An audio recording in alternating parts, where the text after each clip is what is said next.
It started with a storm, not the dramatic kind you see on the news.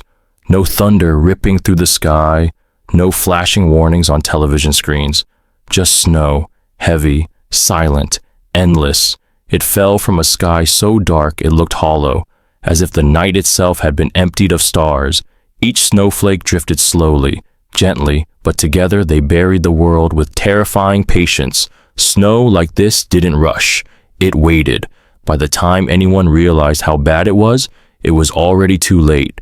Roads vanished, trees disappeared, even sound seemed swallowed, as if the storm had wrapped the land in thick cotton. And somewhere in that silence, something began to move. Michael had chosen the cabin because of the quiet.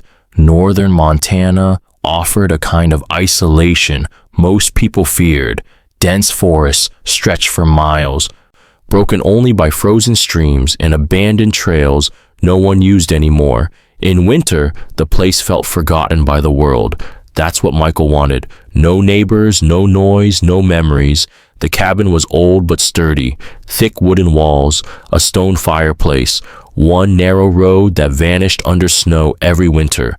When storms came, Michael prepared the same way every year. Extra firewood, canned food, backup batteries. But that night, something felt wrong from the start. At exactly 11:47 p.m., the lights flickered. Once, twice, then darkness. The heater shut off. The refrigerator died. The only sound left was the crackling of the fireplace. Michael checked his phone.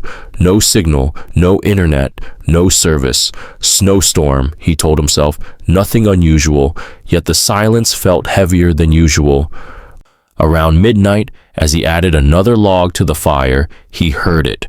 Crunch, crunch. The sound came from outside. Footsteps. Michael froze mid-movement, his breath turning shallow.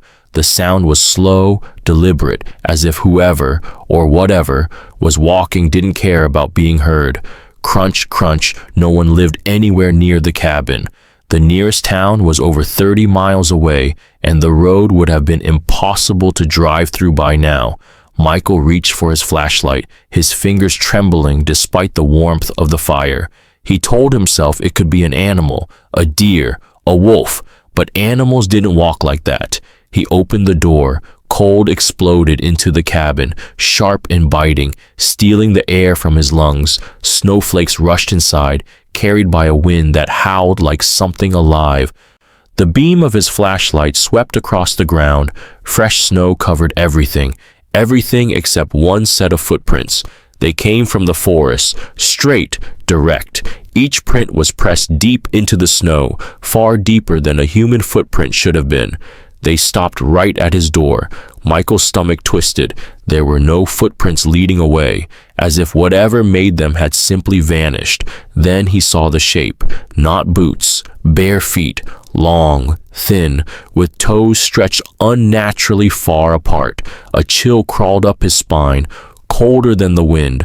Michael slammed the door shut and locked it, then shoved a chair beneath the handle. His heart hammered in his ears so loudly he barely noticed the fire dying behind him. Minutes passed, then came the knocking. Not violent, not desperate, slow, polite. Knock, knock, knock. Michael backed away, his mouth dry. A voice followed, soft, close. "Let me in. It's freezing." The voice didn't sound angry. It sounded patient. Michael pressed his back against the wall and stayed silent. Every instinct screamed that answering would be a mistake he wouldn't survive. The knocking continued for hours. Sometimes it stopped, sometimes it returned, always calm, always waiting. When sunlight finally crept through the windows, Michael collapsed in exhaustion. Outside, the snow was untouched. No footprints, no tracks.